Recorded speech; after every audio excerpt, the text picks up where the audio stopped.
Buenas tardes a todos. Mi nombre es Paula Rosell y a muchos de vosotros me conocéis. Desde Andalucía Trade os damos la bienvenida al webinario que vamos a celebrar en el día de hoy. Esta vez no en el marco de nuestro servicio de asesoramiento jurídico internacional que coordino yo, sino como antesala a nuestro curso online de International Management que vamos a desarrollar también en Andalucía Trade, y uno de sus módulos es eminentemente jurídico, que se desarrollará del 5 de febrero al 11 de octubre de este año y cuyo plazo de inscripción todavía está abierto, ¿vale? Muchos de vosotros estáis ya formalmente inscritos, pero lo hemos ampliado el plazo hasta el próximo 26 de enero, ¿vale? Eso, digamos, como introducción. En relación al webinario que nos ocupa hoy, titulado Claves y mecanismos para la protección en el comercio y negocio internacional, vamos a analizar de manera práctica y concisa, de la mano de Raquel, cuáles son los principales riesgos que existen a la hora de contratar o negociar en el ámbito internacional y cuáles son aquellas herramientas de las que podemos proveernos para evitar pues, las incertidumbres y preservar en definitiva nuestra seguridad jurídica en el entorno internacional. El webinario se realiza en colaboración con el Instituto de Estudios Cajasol, que son los actuales proveedores para la realización de nuestro curso online de International Management, y va a ser impartido, como os adelantaba, por Raquel Palacio. Raquel es abogada especialista en shipping y trading. Esto quiere decir, evidentemente, contratación internacional, marítimo y logística, estando especializada fundamentalmente en la mercancía y todas aquellas contingencias en las que puede verse implicada desde su adquisición hasta su entrega en destino, incluyendo también temas muy interesantes, sobre todo para las empresas de suministro, como son las averías de carga y otras contingencias logísticas. La carrera profesional de Raquel ha pasado por un despacho de la talla de Garrigues, donde ha trabajado muchos años, después en Lener y actualmente colabora con Instituto de Estudios Cajasol y tiene su propio despacho. Para nosotros es un placer teneros aquí hoy. Sin más dilación, Raquel, cuando tú quieras, comienza. Solamente decir que al término de esta presentación voy a dar yo unas breves pinceladas sobre nuestro servicio de asesoramiento jurídico que viene al pelo, hacerlas en el día de hoy, puesto que el tema que nos ocupa va a ser los mecanismos para la protección en el comercio, ¿vale? De modo que tendríamos dos públicos objetivos hoy: el público que va a participar en nuestro curso online, que está dudoso y que le recomendamos que se apunte en nuestro curso online, y a empresas también destinatarias de nuestros servicios de asesoramiento jurídico. Muchas gracias. Raquel, cuando tú quieras. Muchas gracias, Paula. En primer lugar, pues quisiera dar las gracias a Andalucía Trade y al Instituto Cajasol por la oportunidad de impartir este webinario. En segundo lugar, quisiera anticipar y pedir disculpas por esta voz, pero bueno, digamos que parece ser que no soy la única que se encuentra en esta situación, así que os pido paciencia y bueno, que sepáis que esta no es mi voz normal. Lo que pretendemos en este webinario, al igual que en el curso que se pretende o que vamos a impartir en colaboración con Andalucía Trade, es dotar a los alumnos de los resortes e instrumentos prácticos a la hora de enfrentarse a un mundo y un entorno de las transacciones internacionales, principalmente de mercadería, también en el sector servicios y otros sectores, pero principalmente nos vamos hoy vamos a tratar sobre mercancía. ¿De acuerdo? Eso no quita, insisto, que tratemos otros asuntos de manera somera, ya que se van a desarrollar todos ellos en el curso que se va a impartir de Management Internacional para Andalucía Trade. ¿De acuerdo? Bien, establecido esto, quisiera que fuese un webinario proactivo donde os sintáis libres a la hora de participar y de manifestar bien aquello que entendáis interesante o exponer aquellas dudas que os surgen en vuestro día a día. Bien, las resolveremos a lo largo de este webinario, que tiene una duración limitada, o bien también podrán ser resueltas a través del servicio que ya Paula os adelantaba y que se verá al final del webinario. Sin más, pasamos a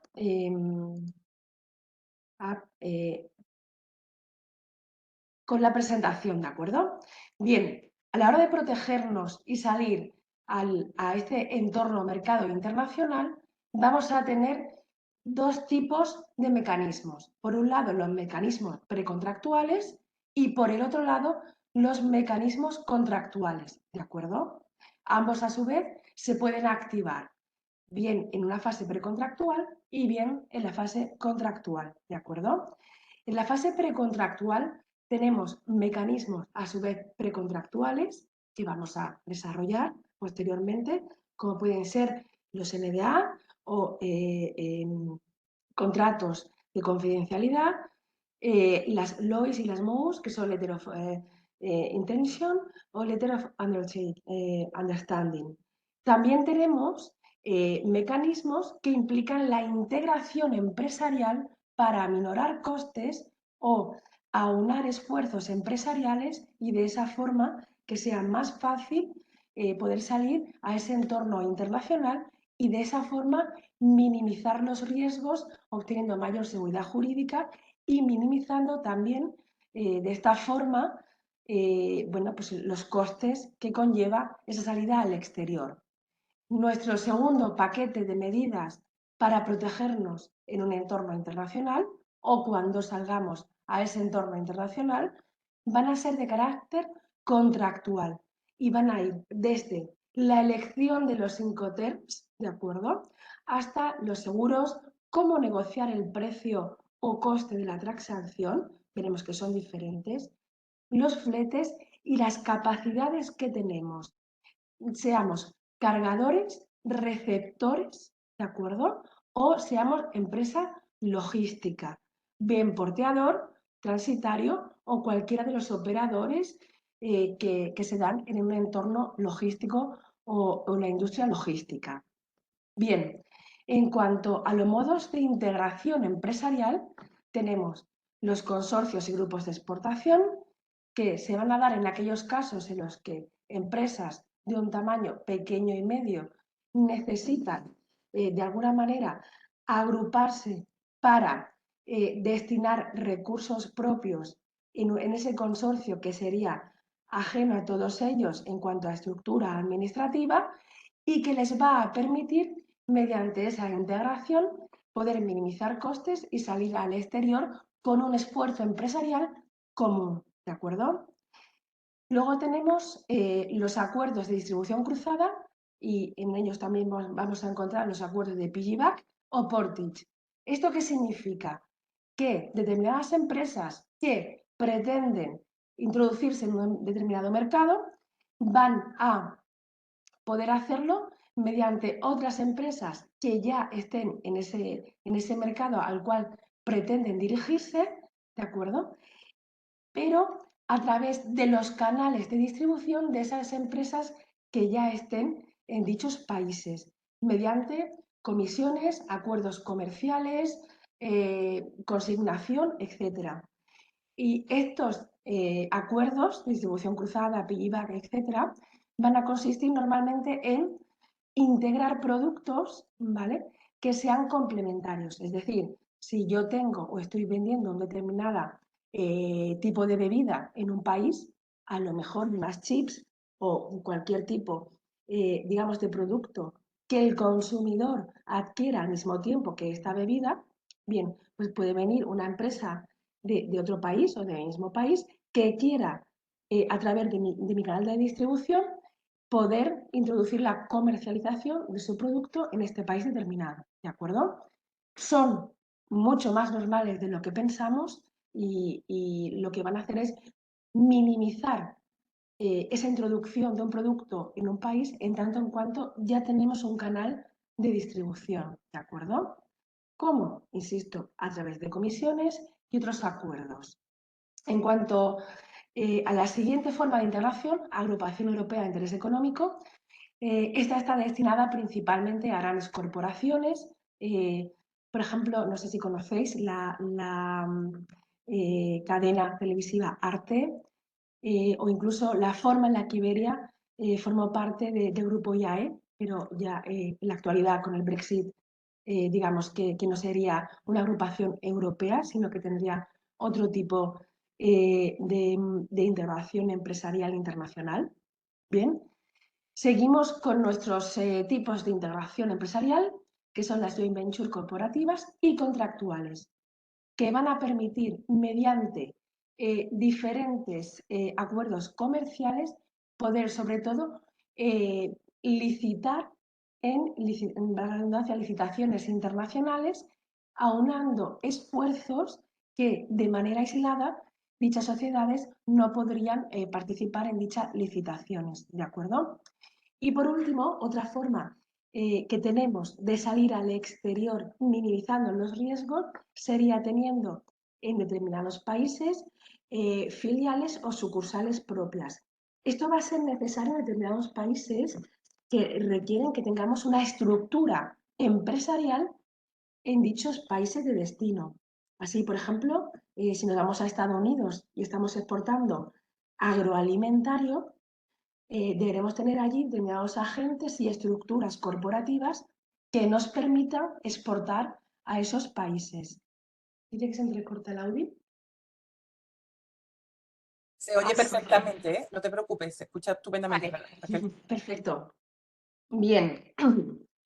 Seguimos con nuestros mecanismos precontractuales y en este caso tenemos las cartas de intenciones, que son pues una serie de instrumentos precontractuales con determinada eficacia jurídica que van a recoger una intención unilateral por parte de un operador de querer entrar a negociar con un objeto determinado con otro operador, ¿vale? Estas cartas de intenciones a mí me resultan muy útiles a la hora de enviarlas antes de una reunión comercial, enviarlas de cara a ferias internacionales donde establecemos el objetivo de querer entrar a negociar con un determinado operador. De esa forma, lo que vamos a hacer es, digamos que, comunicar de manera fehaciente cuál es nuestro objetivo y que no vamos a perder el tiempo. El tiempo es oro cada vez más y esto es muy apreciado por los operadores en comercio internacional. Establecer las bases de por qué quiero contactar con determinada empresa y cómo puedo aportar valor a una determinada negociación encaminada a una transacción concreta. Tenemos, por otro lado, los Memoranda of Understanding, ¿de acuerdo? Que lo que van a hacer es, en un entorno precontractual, es decir, antes de llegar a un contrato, cuáles son los acuerdos que dicho contrato debe recoger. Normalmente, también y no siempre, se van a llevar a cabo entre empresas que tienen o grandes corporaciones que necesitan ir sentando las bases por hitos de una negociación. Son muy interesantes tanto una como la otra, tanto las LOI como las MOU, porque un sector jurisprudencial entiende que tienen eficacia jurídica y que van a informar el espíritu del contrato al que finalmente se llegue. ¿De acuerdo? Y luego tenemos nuestros Non-Disclosure Agreements o contratos de confidencialidad. En este sentido, yo os aconsejo que antes de firmar un contrato de confidencialidad o de incluir una cláusula de confidencialidad en un contrato, de cara a nuestra empresa, identifiquemos cuáles son nuestros puntos estratégicos. Quiero decir, no podemos coger cualquier tipo de cláusula que veamos por internet ni nada de esto. Analizaremos, insisto, cuáles son los puntos críticos de nuestra empresa. Si somos una comercializadora, ¿qué querré proteger mediante la confidencialidad? Pues clientes, contactos, precios, descuentos, etcétera. Y esto no es asumible o no es trasladable a otro tipo de empresas como pueden ser productores o fabricantes donde el know-how es otro y por lo tanto la materia objeto de confidencialidad va a ser otra, ¿de acuerdo? Por lo tanto yo os insto a que antes de firmar cualquier tipo de contrato de estas características analicemos qué es lo que queremos proteger en función del objeto social de nuestra empresa y de los puntos críticos que nos hacen diferenciarnos de la competencia, ¿de acuerdo? Bien, por lo tanto, una vez establecido cuáles son esos mecanismos de protección a la hora de salir al exterior precontractuales, los cuales hemos dicho pueden ser de carácter, insisto, precontractual en tanto en cuanto a la naturaleza del documento y precontractuales en tanto en cuanto van a llevar la integración empresarial para minimizar los costes y los riesgos a la hora de salir al exterior. Pasamos ahora a los mecanismos de protección, pero en un entorno contractual, ¿de acuerdo? Cuando salimos al exterior, tenemos principalmente dos inseguridades. La inseguridad jurídica, por un lado, pero también la inseguridad cultural. ¿Bien? ¿Por qué? Porque el mundo que sepamos que se divide en dos tipos de sistemas jurídicos. El de base romanística, que podría ser el nuestro, alemán, italiano, francés y el anglosajón, ¿de acuerdo? Pero a pesar de que se divida mayoritariamente en estos dos mundos, por decirlo así, existen también otros sistemas jurídicos. Cuando salimos fuera tenemos incertidumbre de qué tipo de derecho se nos va a aplicar, cómo se nos va a aplicar, quién lo va a aplicar, etcétera. Y también las diferencias culturales, eminentemente importantes a la hora de afrontar una negociación, pero a la hora también de saber si mi producto tiene viabilidad en un determinado mercado, ¿de acuerdo? Por lo tanto, son incertidumbres inherentes a la hora de salir o a la hora de emprender esa, esa aventura hacia el exterior, pero también van a ser importantes de cara a que nosotros como importadores también aceptemos determinados requisitos respecto de una mercancía que puede ser válida en el país de origen, pero no en nuestro país. Bien, para minimizar, es decir, para evitar esta zona de incertidumbre, están los contratos internacionales. La maravilla que a mí me parece divertidísima de la contratación internacional es que es libre, es decir, excepto determinadas limitaciones que son bueno, de origen internacional, como por ejemplo compraventa de armas y otro tipo de productos o de servicios, por así decirlo, nos van a permitir crear un entorno donde los operadores internacionales creen su propia ley. De ahí la importancia de tener buenos contratos internacionales. Y aquí me vais a decir muchos, pues es que muchas veces mi empresa funciona por un correo electrónico en fin, donde el departamento de compras o el departamento de ventas envía una orden de pedidos, acepta y listo. Oye, pues yo os convino a que en un correo electrónico, previo a cualquier tipo de negociación o durante la negociación, digáis, mis puntos básicos son bla, bla, bla, que ahora los veremos cuáles, Incoterms, seguros, precio, para eliminar esta incertidumbre. ¿Por qué?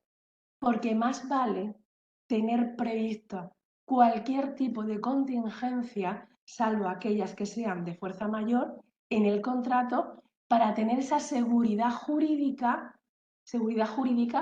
que no va a existir cuando o va a estar minimizada cuando estamos en un entorno internacional que no conocemos, ¿de acuerdo? De ahí la importancia de tener esos contratos bien cerrados, por un lado, ¿de acuerdo? Y de que podamos identificar cuáles son nuestros puntos críticos para fijarlos en ese contrato y dejarlos zanjados, ¿de acuerdo?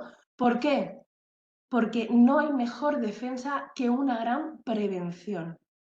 Y además, os digo, eh, mm, cuando he comenzado con determinados clientes, al principio me dicen, ¡buah, Raquel! Es que esto del contrato me van a poner pegas. Si no hay ningún problema, ¿qué problema hay en dejarlo firmado por un buen contrato?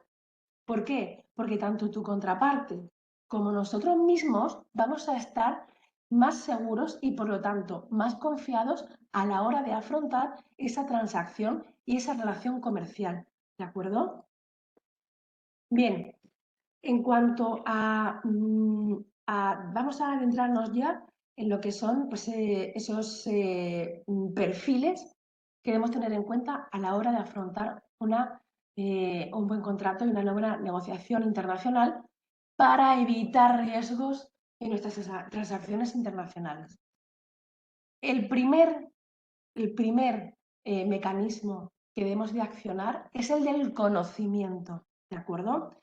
Conocimiento del mercado de destino.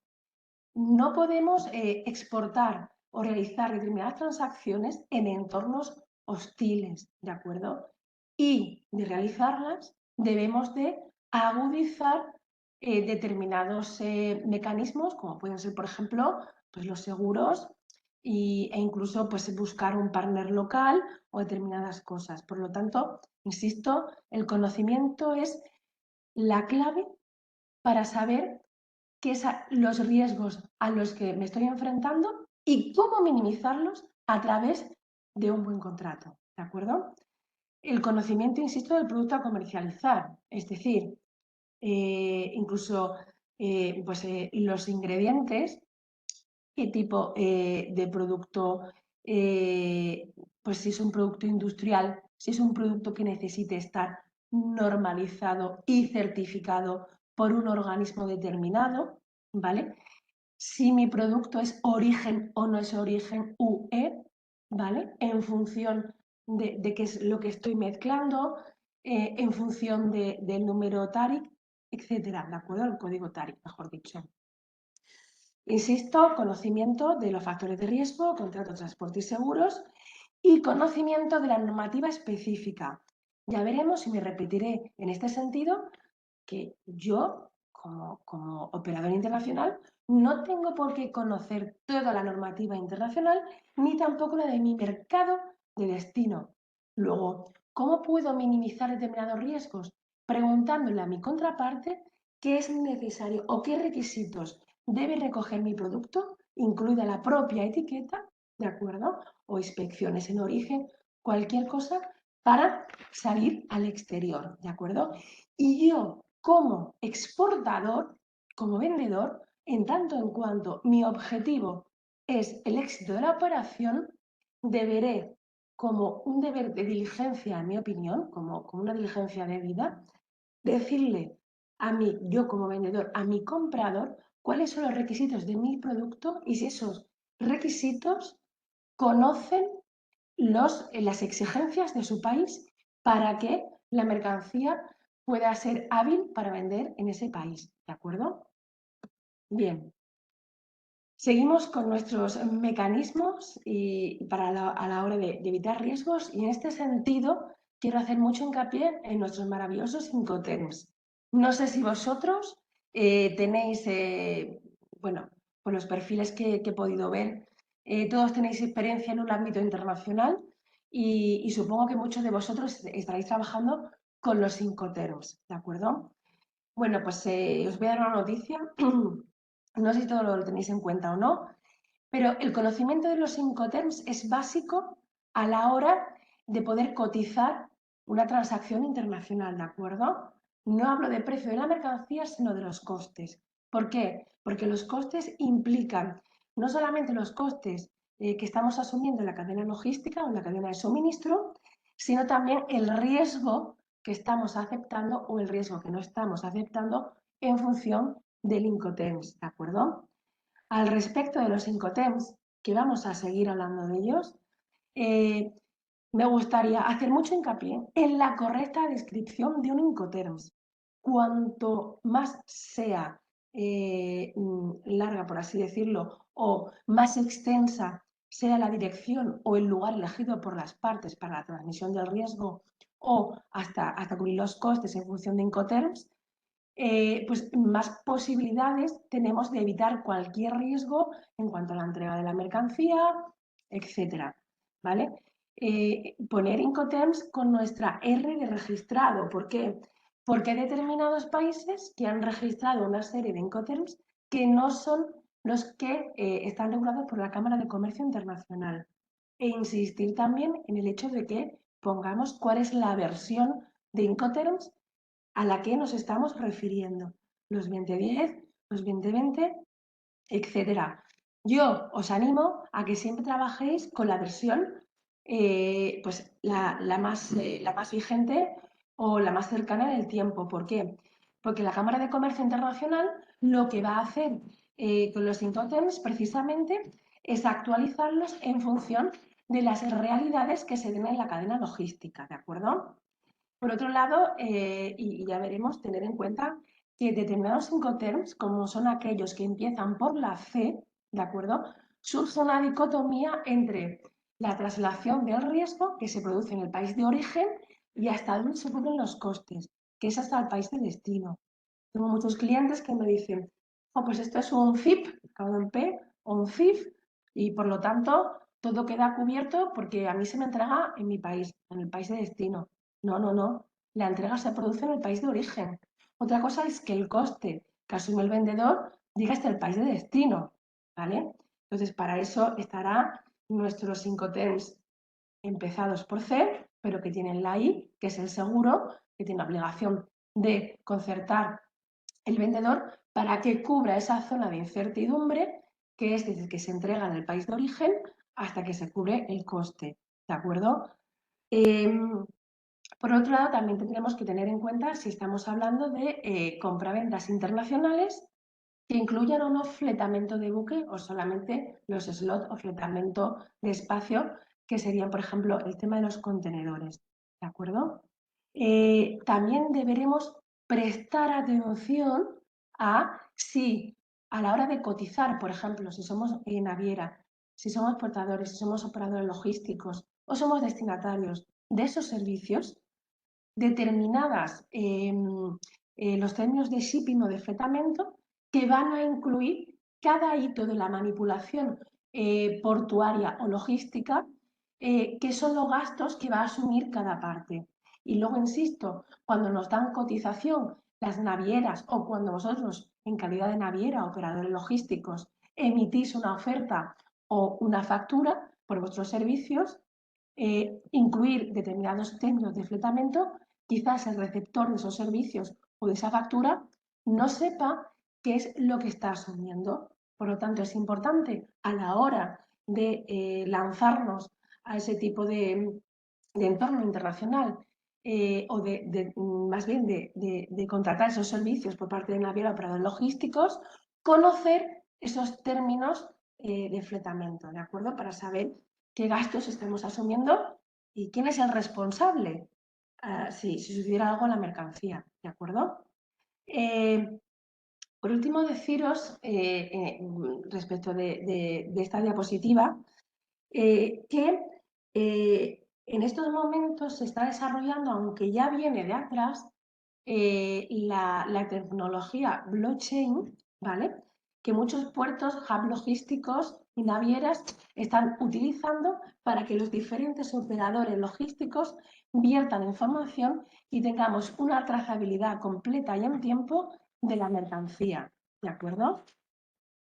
Bien, seguimos con nuestros Incoterms 2020. Como os he dicho, ciertamente conozco y sé que muchos de ellos estáis familiarizados con estos Incoterms y en concreto con los 2020. Pero sí que me gustaría hacer hincapié en qué es lo que van a recoger, ¿de acuerdo? ¿Qué recogen? Pues, ¿cuál de las partes es la responsable de la preparación y embalaje de la mercancía para que en origen? Los trámites en el país de origen, los trámites aduaneros de exportación, carga de las mercancías, transporte principal al país de destino, teniendo en cuenta que el transporte principal va a ser aquel transporte, medio de transporte que ocupe mayor extensión dentro del camino o de la cadena de suministro, normalmente va a ser aéreo o marítimo, la descarga de las mercancías en el país de destino, trámites aduaneros de importación, transporte en el país de destino y llegada de las mercancías a su destino final. En este punto, y a pesar, insisto, de que sé que muchos de vosotros estáis familiarizados con el uso de los Incoterms, deciros que el hecho de que se diga trámites aduaneros de exportación y de importación es muy importante porque yo sé que muchos de vosotros estáis trabajando con Xwork, pues que sepáis que en un Xwork el exportador, el vendedor, no tiene que pasar los trámites aduaneros de exportación, sino que lo tiene que hacer el propio importador. De tal manera que si estamos vendiendo en export, nos deberemos asegurar de que nuestro comprador tenga un CIF UE o un CIF en España, ¿de acuerdo? CIF UE, CIF España. ¿Por qué? Porque un export, por ejemplo, se va a considerar una compraventa doméstica y a efectos de IVA no es lo mismo que determinadas transacciones, bien sean compraventas comunitarias, compraventas dentro de la Unión Europea o exportaciones. Yo sé que muchos de vosotros igual lo estáis haciendo así, pero que sepamos que ya Hacienda, o sea, en este caso, perdón, la agencia tributaria, para ser más ortodoxos, está revisando determinadas operaciones en Nextwork que en verdad son un FCA, ¿de acuerdo? Pero que el exportador, el vendedor, debe declarar IVA. Bien, igual ocurre con el DDP, ¿de acuerdo? Que sepamos que si estamos haciendo una venta en DDP, yo como vendedor tengo que tener la capacidad logística. Sí, Luisa, así es, así es. Y sí, y en este sentido quiero ser bastante exhaustiva porque he tenido clientes que dicen, es que llevo 20 años haciendo un export y de repente les cambio el Incoterms y le digo, pues no hay que utilizar esto porque en realidad si el que me compro, si yo estoy despachando a exportación, es decir, estoy cometiendo una determinada infracción a efectos de IVA si estoy vendiendo export y no estoy facturando con IVA, ¿vale? Y justo al poco, pues la agencia tributaria le abrió una inspección por este tema. Y luego pensé, de, joder, he sido gafe. No, es que va por campañas muchas veces. Entonces hay que ser muy ortodoxo a la hora de utilizar los Incoterms, ¿de acuerdo? Probablemente lo que estáis haciendo es un FCA, pero sin factura, estamos poniendo Acework, lo estamos haciendo mal. Y la agencia tributaria por eso nos puede sancionar, ¿vale? Y luego, si vamos a hacer un export, nuestro comprador tendrá que tener la capacidad de deducirse ese IVA dentro de España, ¿vale? Porque si no se lo puede deducir, pero lo va a pagar, quizá esa adquisición para él no sea rentable, ¿de acuerdo? Entonces, el verdadero conocimiento de los Incoterms, para mí, sobre este verdadero conocimiento es donde pivota realmente el éxito y la rentabilidad de una transacción internacional. Por eso os decía que para mí es la clave, insisto, y me escucharéis decir clave, clave, clave, para efectivamente poder cotizar de manera adecuada una transacción y que ni vendedor ni comprador tengan determinadas sorpresas a nivel de sus respectivas agencias tributarias, ¿de acuerdo?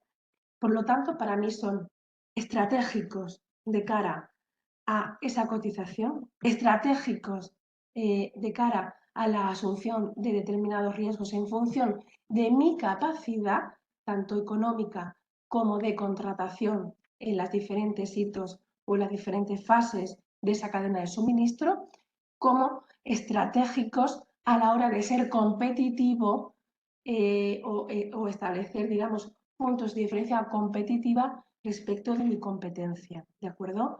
Muchas veces en este sentido, yo digo, vamos a ver, si a mí me ofrecen, por ejemplo, un precio Incoterms FCA y 1 euro, ¿no? El producto, y me ofrecen un FIP 1,10 € para mí el precio competitivo es el del FIP. Estoy pagando 10 céntimos más, pero yo como comprador estoy asumiendo menos riesgo, ¿de acuerdo? ¿Vale? Y al asumir menos riesgo y menos costes de esa cadena logística, lo que estoy precisamente es rentabilizando o obteniendo un precio mucho más rentable y competitivo que, por ejemplo, el del FCA, que sería comparable a un FOB en marítimo. ¿De acuerdo? Y yo, como vendedor, si tengo la capacidad logística de contratación y de aminorar costes logísticos y puedo dar como vendedor unos precios con unos Incoterms donde yo asuma costes y riesgo, pues también establecer esos puntos estratégicos competitivos de cara, insisto, al resto de mi competencia. De ahí la importancia de conocer bien los Incoterms, ¿de acuerdo?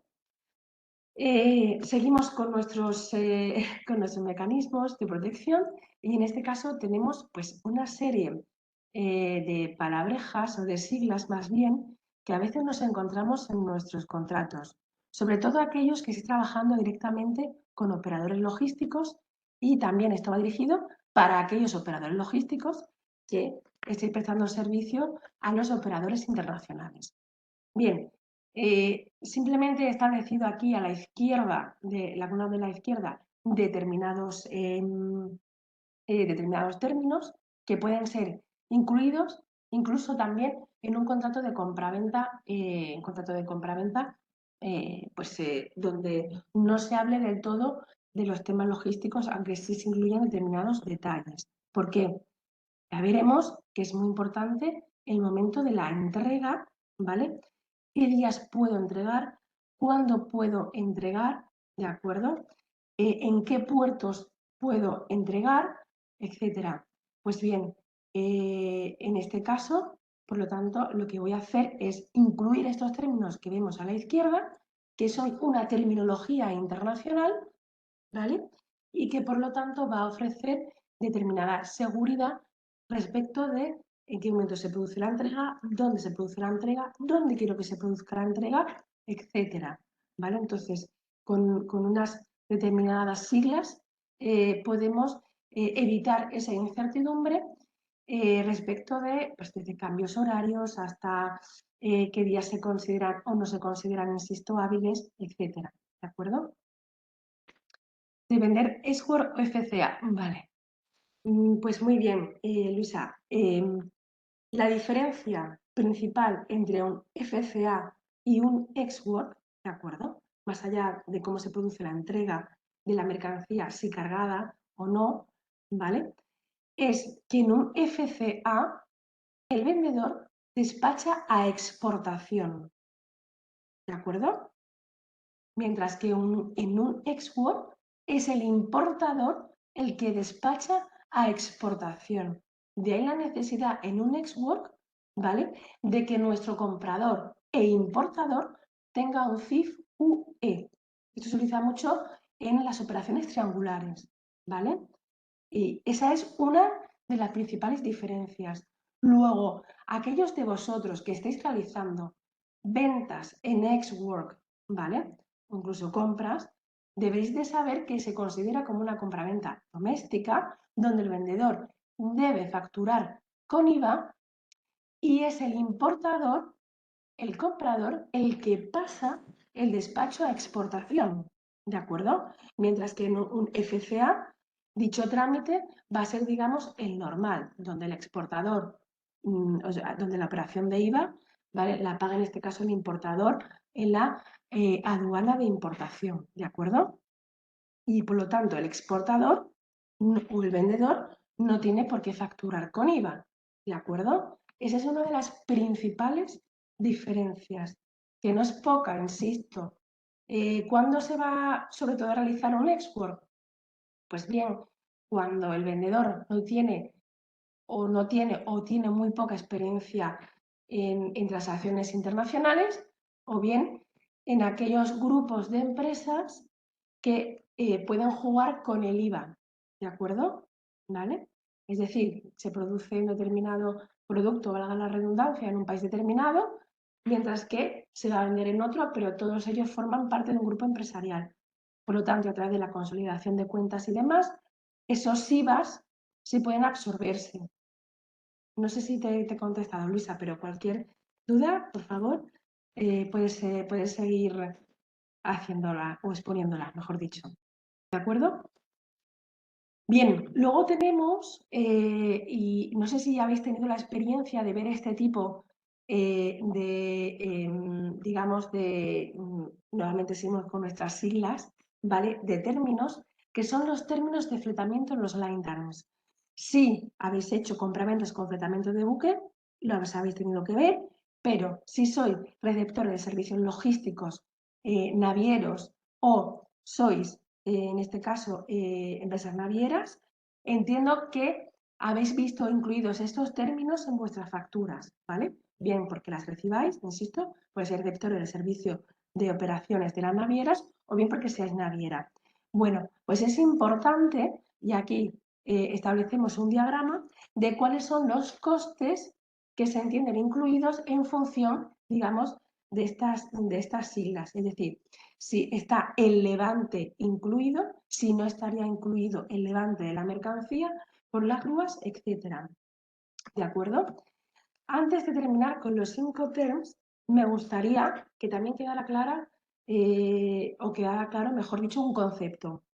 Los Incoterms 2020, al igual que los 2010, establecen una diferencia muy clara de cuáles son los Incoterms que nos van a valer para solamente el transporte marítimo y cuáles Incoterms nos van a valer para lo que llamamos la carga, bueno, mejor dicho, el transporte polivalente. ¿De acuerdo? Por lo tanto, señores, señores y señoras, si están utilizando CIF acabado en F o FOB, FOB para carga unitarizada, esto es, para, por ejemplo, pallets o, por ejemplo, ya no hablemos de consolidación de carga, o para contenedores, es incorrecto esa utilización, ¿de acuerdo? ¿Por qué? Porque son Incoterms para transporte meramente marítimo, es decir, normalmente cargas a granel donde el cargador tiene posibilidad de acceso directo al puerto para poder cargar la mercancía. ¿Bien? Esto es muy interesante que quede claro hoy. Solamente con esta idea me sentiría más que orgullosa. Por favor, si estamos manejando pallets, consolidación de carga o contenedores, los Incoterms marítimos como el CIF y el FOB no sirven. ¿Por qué? Porque no cubren el punto crítico de lo que pasa en la terminal de contenedores. ¿Por qué? Porque una terminal de contenedores no es un puerto, es una zona con operaciones logísticas, de manipulación de carga unitarizada. ¿De acuerdo? Esto es muy importante. Bien, ¿por qué? Porque si estamos trabajando con contenedor y, por ejemplo, hacemos un CIF acabado en F, lo que incluso el seguro, lo que le ocurra al contenedor en la terminal de contenedores no va a estar cubierto. ¿Vale? Bien. Seguimos con nuestros mecanismos de protección, ¿vale? Y en cuanto a los aspectos generales de la mercancía. ¿Cuáles son los puntos que vamos a tener en cuenta? La descripción cualitativa y cuantitativa de la mercancía, es decir, calidad, tecnicismo, composición, y eso incluye, por ejemplo, si estamos hablando de una determinada mercancía o un determinado producto que tiene calidad diferenciada, si son denominaciones de origen, IGPs, cualquier tipo de circunstancia que atañe a la mercancía. ¿Por qué? Porque va a ser considerada para su valor, ¿de acuerdo? La cantidad y tolerancias. ¿Cuándo hablamos de tolerancias? Pues, por ejemplo, si estamos hablando de un determinado producto que, como consecuencia de su transporte, pueda ser susceptible de padecer determinadas mermas, ¿vale? Pues hablamos de esas tolerancias. Es decir, si yo cargo 10 kilos, por poner un ejemplo, y me llegan 9, a lo mejor es que ese producto, si estamos hablando de agroalimentario, resulta que ha perdido determinada humedad durante su transporte y por lo tanto eso afecta a su peso. Por lo tanto, estableceremos unos márgenes de tolerancia y esto como vendedores nos interesa muchísimo para, si estamos por encima o por debajo de ese nivel de tolerancia, entender si estamos o no incumpliendo nuestro contrato de compraventa, ¿de acuerdo? Por eso es muy importante establecer esos márgenes de tolerancia. La unidad de medida en un entorno internacional, igual no utilizamos los mismos unidades de medida. Es muy importante que quede reflejada cuál es la unidad de medida, ¿de acuerdo? Y eso interesa tanto a comprador como vendedor, todavía aún más si estamos utilizando medios de pago internacional para poder sufragar el coste de la operación. La descripción del envase y detalle del embalaje, es decir, las marcas que deba de reunir ese envase y ese embalaje. Aquí, en este sentido, me gustaría hacer mucho hincapié, aunque no necesariamente es el mismo concepto, en el tema del etiquetaje, ¿de acuerdo? El tema del etiquetaje es muy importante. La etiqueta es a la mercancía lo que el pasaporte es a la persona. ¿Esto qué implica? Que si no etiquetamos bien nuestra mercancía conforme a la normativa del país de destino, es decir, el país donde va a entrar la mercancía, probablemente esa mercancía sea inhábil para su comercio en el país de destino, con lo cual frustraremos la operación internacional. ¿Cómo podemos evitar, o más bien cómo podemos prevenir cualquier problema con el etiquetaje? Insisto, no podemos saber todo, toda la legislación de cada país. Es más, me estoy totalmente segura de que muchos abogados y consultoras no saben ni de su país propio, y más si nos movemos en determinados entornos como puede ser la Unión Europea, ¿no? Entonces, yo como vendedor, insisto, y lo decía antes, incluso yo como comprador, me voy a asegurar de que esa etiqueta cumpla con los requisitos que se exigen en el país de destino. ¿De acuerdo? Entonces, a mí, por ejemplo, cuando estoy negociando, no me importa quedar como, bueno, algunos podrían pensar una ignorante. Me da igual. Yo pregunto, ¿cuáles son los requisitos que necesita la etiqueta? ¿Por qué? Insisto, podemos frustrar una determinada transacción, que se nos quede la mercancía en puerto, ahí hablamos de demoras, hablamos de sobrecostes y que al final, insisto, esto nos frustre. Y simplemente es una pregunta clave y fácil de hacer a la otra contraparte para evitar este riesgo. Seguimos. Los requisitos sanitarios, fitosanitarios, bromatológicos, según la calidad del producto. Es decir, por ejemplo, y esto va también en función del siguiente requisito, si necesitamos que nuestra mercancía, por ejemplo, un certificado fitosanitario, si estamos con carne, qué tipo de certificado necesitamos, si estamos con aceites, qué tipo de certificado necesitamos, qué tipo de requisitos se va a necesitar. Si estamos hablando de productos industriales, ¿de acuerdo? Si necesitamos que estén certificados por algún organismo de los previstos en las bases NANDO de la Unión Europea, ¿de acuerdo? Para que reúnan determinados requisitos que nos va a exigir normalmente nuestro comprador, ¿vale? Y de esta forma vamos a minimizar, insisto, pues esas incertidumbres.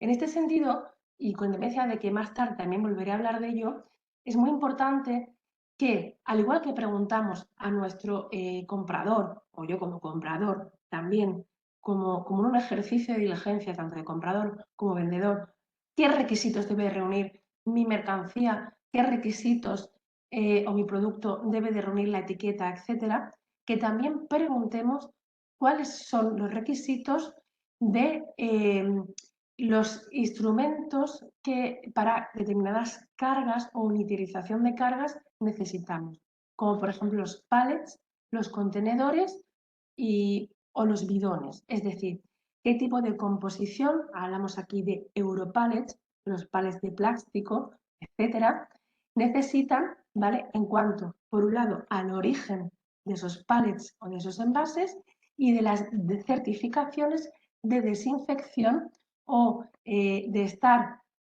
desprovistos de determinados hongos, determinadas infecciones de esos pallets o de esos envases que nos van a servir para manipular la mercancía. Esto también es muy interesante que se pregunte a nuestro comprador o que el comprador también lo imponga y lo haga saber al vendedor. ¿Por qué? Porque aquí lo que se trata es que tanto comprador como vendedor queden satisfechos con la transacción y que la misma llegue a éxito, ¿de acuerdo? Insisto en el tema de las certificaciones, será muy importante que la mercancía vaya acompañada de aquellas certificaciones que son necesarias. ¿Quién debe proveer de estas certificaciones? Pues en este caso el vendedor, porque normalmente van a ser certificaciones que deban acompañar a la mercancía desde origen. Bien, en cuanto, por ejemplo, si lo que estamos vendiendo es determinada maquinaria, ¿vale? También se deberá establecer cuáles son las características de ese producto, ¿vale? Y si se requiere instalación, si la llevará a cabo, por ejemplo, el comprador o destinatario de esa maquinaria, ¿de acuerdo? O, por ejemplo, si necesita de un equipo que la vaya a instalar y que deba de instruir al comprador o a los trabajadores a los empleados o trabajadores de ese comprador cómo funciona la maquinaria, esto también deberá quedar incluido en el... Vale, José Antonio Barranco, ¿cómo se busca? Vale, las bases Nando, solamente con que metáis Nando Unión Europea, os van a salir el listado de productos industriales, ¿vale?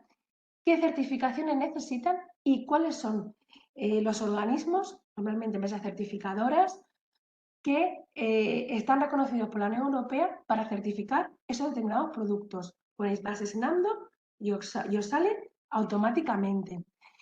Y luego la tarificación TARIC, o sea, perdón, la codificación TARIC, también si metéis TARIC UE, os sale actualizada en las bases de la Unión Europea perfectamente. USA o Canadá. Vale, lo que te dice la Unión Europea respecto de las bases Nando es quién está habilitado para certificar determinados productos como origen UE de cara a su exportación, ¿de acuerdo? Ahora bien, si vamos a exportar a Estados Unidos o Canadá, deberemos de dirigirnos a las autoridades de aquel país a través de nuestro comprador, normalmente, para preguntar qué requisitos debe de reunir un determinado producto para entrar en aquel país. Por ejemplo, si estamos en productos agroalimentarios, para exportar a Estados Unidos, ya deben de contar con determinados certificados por parte de la FDA, perdón, e incluso vamos a tener determinados auditores FDA en el país de origen, es decir, en España, que vayan a auditar nuestras instalaciones y demás para poder exportar esos productos a la Unión Europea, ¿de acuerdo? Las bases NANDO son para productos industriales, ¿bien? Mientras que para productos, por ejemplo, agroalimentarios, vamos a necesitar otro tipo de certificados expedidos normalmente por sanidad, ¿vale? Bien, en cuanto el mantenimiento, efectivamente, perdón, digo, Martí, vale. Vale, bien, en cuanto seguimos con el mantenimiento postventa, eventuales costos, también será necesario establecerlo, ¿vale? Y luego las garantías que ofrece el exportador por su producto. Esto también será necesario establecerlo en nuestro contrato. Bien, seguimos con nuestros mecanismos de protección.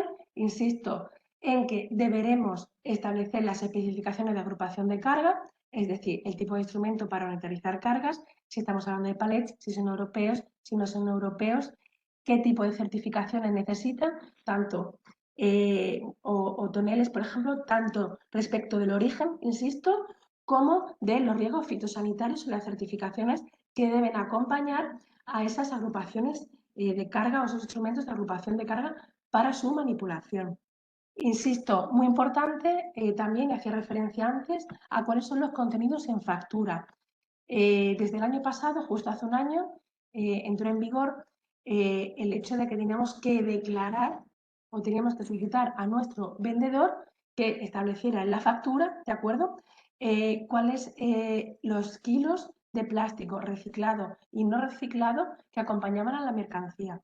En este sentido, tendremos que diferenciar si estamos hablando, si nosotros estamos comprando con plástico y luego dónde a resultas de ese plástico, es decir, si es compraventa comunitaria o si es destino a exportación, ¿de acuerdo?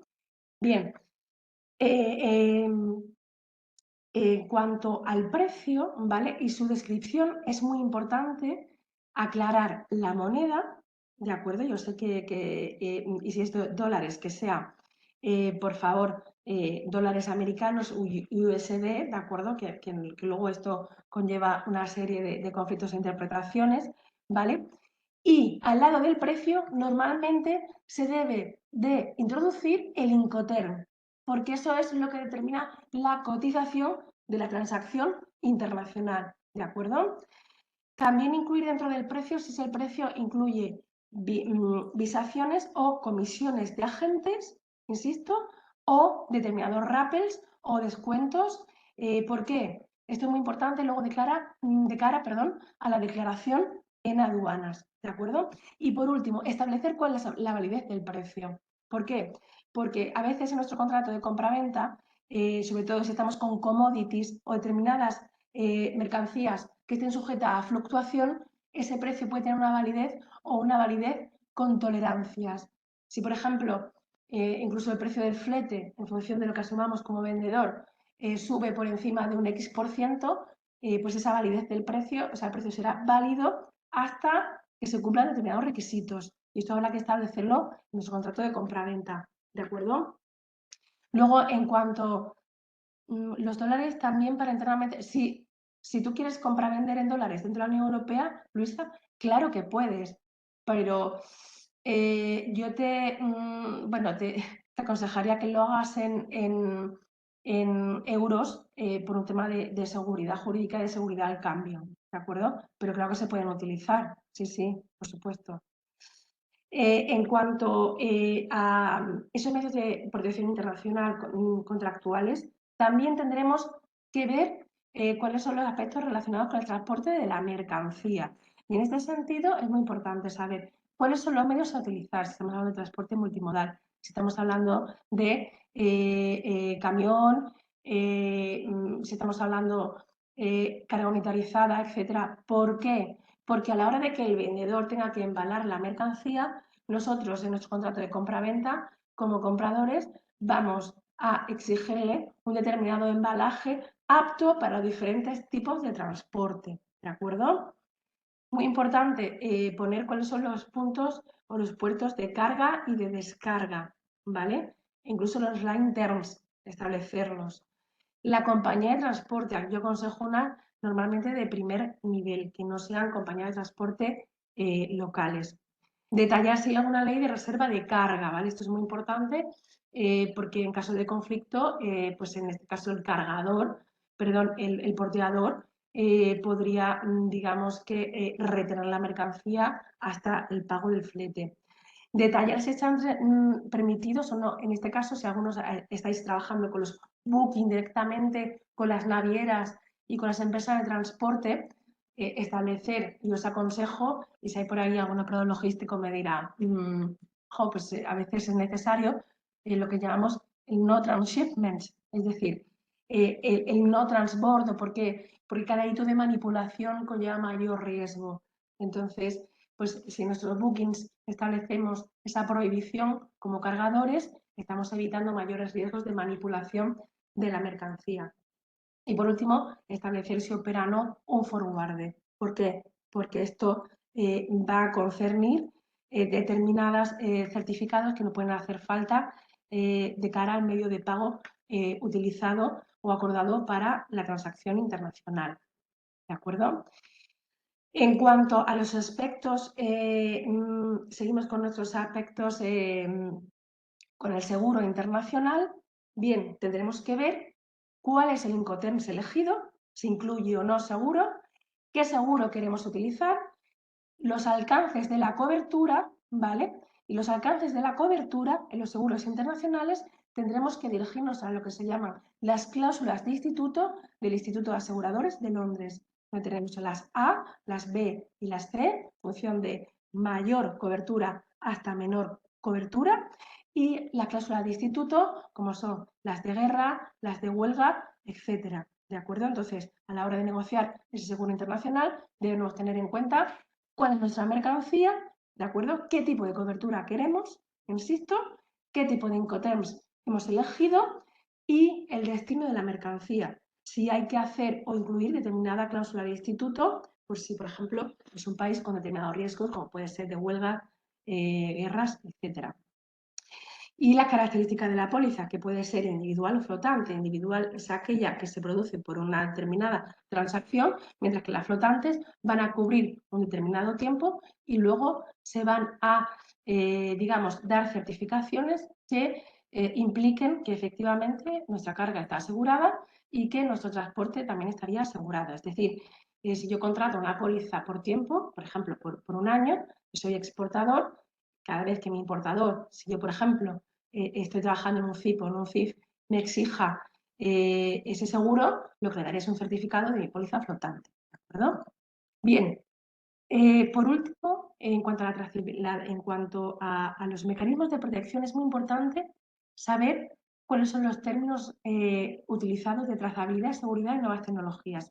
Antes os adelantaba que el blockchain, es decir, los smart contracts, ya están aquí. MERX, CMA y los hubs logísticos de los puertos están utilizando determinados software en los cuales cada una de las partes que están operando en la cadena de suministro van volcando la información y tenemos esa capacidad de saber dónde está nuestra mercancía y qué es lo que le ocurre a nuestra mercancía en cada lugar. Esto es muy importante de cara a la trazabilidad.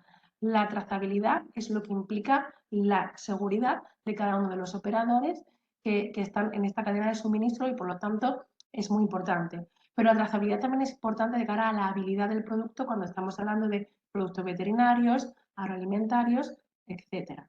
¿De acuerdo? Y por último, que sepamos también qué son las reclamaciones de transporte. ¿De acuerdo? Es muy importante para saber proteger, para saber protegernos en un entorno internacional, cómo interponer una reclamación. ¿De acuerdo? En este caso, ¿cuál sería la causa de la avería? Contar con la remesa documental a mano para poder interponer esa reclamación, saber elegir unos buenos peritos o comisarios de averías, qué tipo de transporte y en función de eso saber quién es el responsable al cual tengo que dirigir mi reclamación, los tiempos de reclamación, si es aéreo, transporte terrestre, por ejemplo, camión, o si es marítimo, estamos hablando que los tiempos para interponer una reclamación son absolutamente diferentes y hablamos de cuestión de horas, de 24 a 48, ¿de acuerdo? ¿Cómo se debe de realizar esa claim o esa reclamación por parte de nuestros departamentos que sean responsables de interponerlas, de llevarlas a cabo? La caducidad de las acciones legales, por ejemplo, en el derecho marítimo nos impone, según la regla de la IABISBI, un año, ¿de acuerdo? Si no, tendremos que recurrir a lo que se llama time extension para seguir negociando, ¿de acuerdo? Y para ello deberemos saber quién de comprador y vendedor es el legitimado en función del Incoterms y de los contratos asumidos por cada una de las partes, insisto, en función del Incoterms, quién estará legitimado para interponer esa reclamación. De ahí la importancia de conocer, insisto, el proceso de reclamación por daños a la carga o daños a la mercancía durante su transporte. Porque el momento del transporte y esa cadena de suministro es cuando ni comprador ni vendedor tienen la posesión efectiva de la mercancía y por lo tanto es donde suelen surgir esos riesgos que debemos de evitar. Por último, pues, tercera vez que digo por último, pero ya sí, en caso de que existan cualquier tipo de incumplimiento en cuanto a las entregas o la entrega fuera de término, por ejemplo, si estamos comprando bañadores y yo digo que la entrega debe ser en marzo y me vienen en junio, está claro que la mercancía ha sufrido un demérito, porque ya meterla en el mercado en junio, meterla en rebajas. Entonces, ahí sí que es verdad que nuestros contratos también nos van a poder permitir introducir cláusulas de penalización por esa entrega tardía. ¿De acuerdo? Otro aspecto a tener en cuenta es establecer unas cláusulas donde si yo tengo algún tipo de propiedad industrial o intelectual en mi mercancía, también la proteja mediante las marcas o bien estableciendo que se trata de secreto industrial, etc. Y bueno, ya por mi parte, en cuanto a esas cláusulas que debemos tener en cuenta en los contratos internacionales, pues quedarían cubiertas, insisto, de manera somera y van a ser desarrolladas en el curso de Management Internacional que será impartido por Andalucía Trade en colaboración con el Instituto Cajasol. Y os dejo con Paula y con este maravilloso servicio de asesoramiento jurídico para internacionalización, que seguro que os va a servir de muchísima ayuda. Paula, te doy la palabra. Bueno, muchísimas gracias por tu presentación, porque has condensado en esta slide una cantidad de información súper interesante. Enhorabuena, porque la has planteado maravillosamente. Y quería saber, tú vas a dar clase en el curso, ¿verdad? Sí, sí, sí, sí. Doy Eso, de diferentes bloques en los que sí, todo esto se va a ampliar y lo eso, vamos a ver pormenorizadamente porque yo decía, me pareció muy divertido. Y luego la gente dice, divertido, divertido, esto no tiene nada. Es que, insisto, el conocimiento da la clave sí. de poder operar en un ambiente de confianza y comodidad. Y a veces no salimos al exterior por esa falta de comodidad y de inseguridad.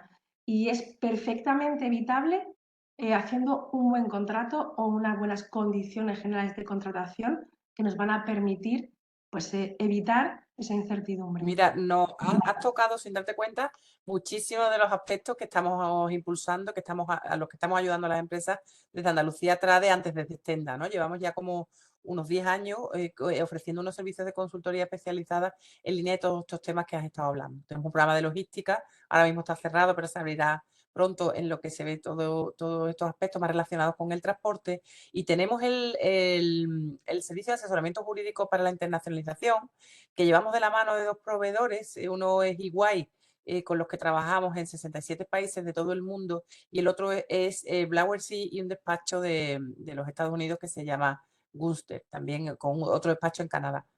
Nosotros en este servicio, que es lo que comentaba al principio, estamos proporcionando asistencia jurídica a las empresas personalizada en materia de derecho mercantil, laboral y fiscal, en temas muy, muy interesantes que tú has estado tocando, como son la redacción de contratos nuevos, modificación de contratos persistentes, protección de derechos de propiedad intelectual e industrial, hacemos mucho. Analizamos mucho la modalidad de implantación comercial o productiva más ventajosa de la empresa, qué merece la pena, si constituye una filial, constituye una sucursal, cómo abrimos una fábrica en el extranjero. Cómo se instrumentan las relaciones jurídicas con los socios locales, se redactan pactos, acuerdos. Todos estos son temas que hemos tocado. Está dentro del clausulado, digamos, del programa, pero de todo esto hemos hecho muchísimos proyectos, más de 300.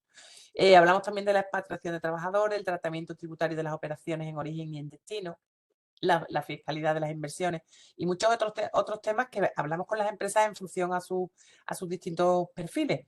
Yo no quiero enrollarme mucho, prefiero que incluso cierres tú con unos últimos consejos el webinario. Aquí están todos los datos. Esta presentación la vamos a hacer llegar a las empresas. Si no te importa pasar a la siguiente diapositiva, aquí tenéis todos los datos de contacto nuestros. Os va a llegar en la presentación, así que si necesitáis concretar el alcance de vuestros proyectos concretos, no tenéis más que contactarnos, ¿vale? Estas son las fases del programa. Vamos también, si queréis, rapidito, donde se esboza cómo se realiza la consultoría. Es una consultoría, digamos, pura y dura, no es un asesoramiento recurrente en el que las empresas tengáis un abogado al que ir haciéndole pequeñas consultas, sino que se analiza unos aspectos concretos que suelen llevar aparejada la elaboración de documentos complejos. Se aborda en una reunión inicial. Ese alcance, digamos, es visado por Andalucía a Trade y se les aprueba a los proveedores un informe donde dicen las horas que van a gastar realizando vuestro proyecto y os hacen un informe final con entregables acordados con ellos, concretos y que pues son desde esos documentos en inglés y en español, pactos de socio, algunos principios de due diligence hemos hecho, muchas cosas. Y bueno, ya está.